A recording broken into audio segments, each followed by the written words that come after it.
One of the great pleasures of being a faculty member at a university is the opportunity for open dialogue. Open dialogue on the great issues at home and abroad that impact our time. We expect and we relish spirited discussion during such occasions, but we also have the highest expectation for civility and respect. It is no secret that UC Irvine is a hot spot when it comes to Israel. And that is why we're so proud to have here His Excellency, Ambassador Michael Oren, here with us tonight. Ambassador Oren is an academic. A graduate of Princeton and Columbia, Ambassador Oren has received fellowships from the U.S. Departments of State and Defense, from the British and Canadian governments. He has been a visiting professor at Harvard, Yale, and Georgetown. It is my absolute pleasure and honor to introduce a man that I have great respect for, Ambassador Michael Oren.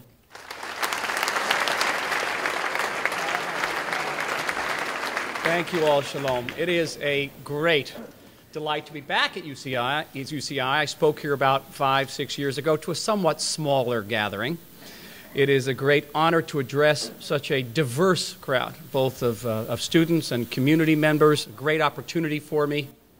It is a source of frustration that as a person who spent much of his life speaking Hebrew... Michael Oren, propagating murder is not an expression of free speech.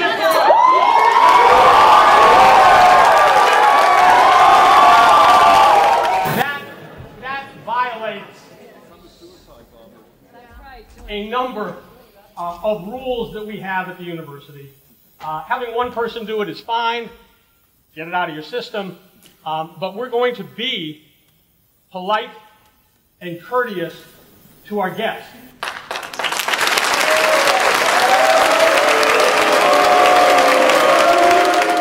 We have an opportunity here to exchange ideas. You have an opportunity to hear a different perspective. This is why you have come to this campus as students. You haven't come to this campus to hear one idea. You've come to hear a multiplicity of ideas. It's a humble suggestion.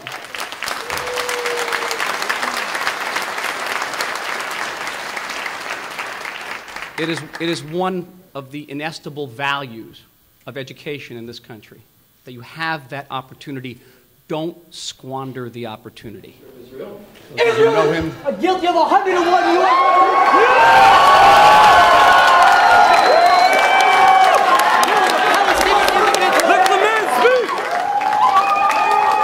This is Irvine, California. You have a point of view. We would all appreciate it if you would ask good questions. And as the person who's going to call on people, I guarantee that if you raise your hand, I will allow you to ask a question when the ambassador has finished speaking. Ambassador? It's not London, it's not Jerusalem, but it's also not Tehran.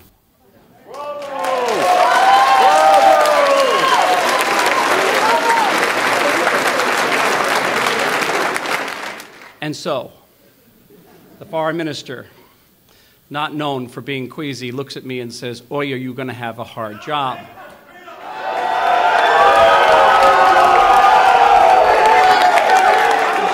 All you did today was embarrass yourself and the university. As the professor said, free speech is something that we value. But I just want to say how embarrassed I am on behalf of our entire university at the disruptions that you've heard tonight.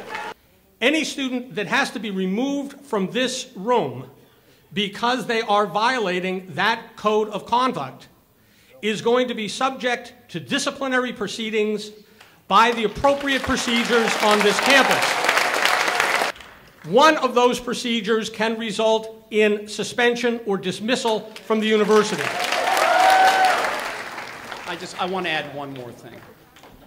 Yes, we all know about the right of free speech in America, and especially on American campuses, but there's something else here. I spent most of my life living in and studying the Middle East, and one of the great and eternal cultural facets of the Middle East is hospitality. When you invite somebody into your house, even if you do not agree with them, even if they're ostensibly your enemy, once you have invited them into your house, you are their hosts and they are your guests. I'm your guest here. And I'm asking for the Middle Eastern hospitality to your guests. I've come into your house. You are my host. I'm asking for hospitality. I knew that the origins of that relationship went very, very far back, close to 400 years to the first.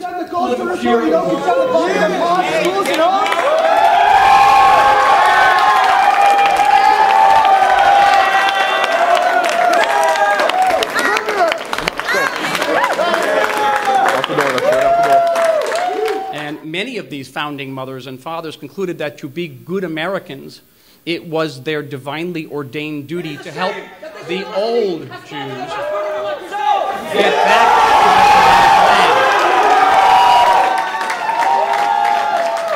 land. It was the case for Woodrow Wilson. It was the case for Harry Truman, who made the United States the first nation on earth to recognize the recreated Jewish homeland.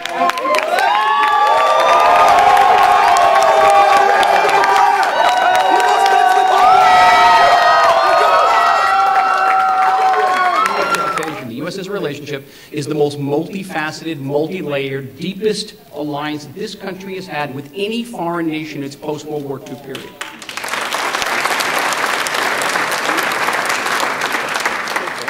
So with all that, why then was my Prime Minister, my Foreign Minister, and the person who signed me off on the cell phone?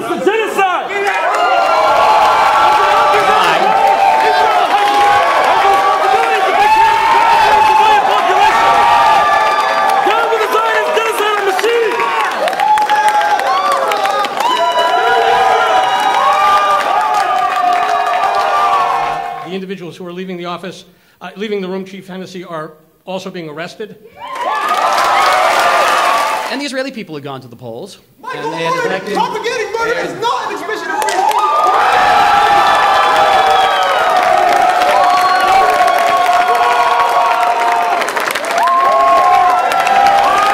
in an attempt to induce by diplomatic means the Iranian regime to suspend the enrichment of uranium on their soil, to suspend what we all believed was an Iranian intention to create nuclear weapons that could threaten Israel and the entire Middle East. We were concerned about this.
These people are. I'm an American citizen. When I go to the West Bank, I get treated like crap. So, get out of here. Now, you're going to be arrested. Open your mouth one more time, you're going to be arrested. Anti-Israel! Anti-baby killing! Anti-Israel! Anti-racism! Anti-Israel! Free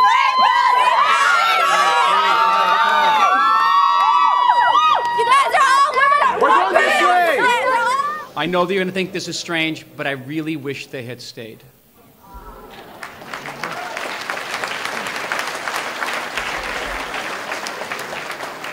I appreciate you all, but it was that community I wanted to address as well.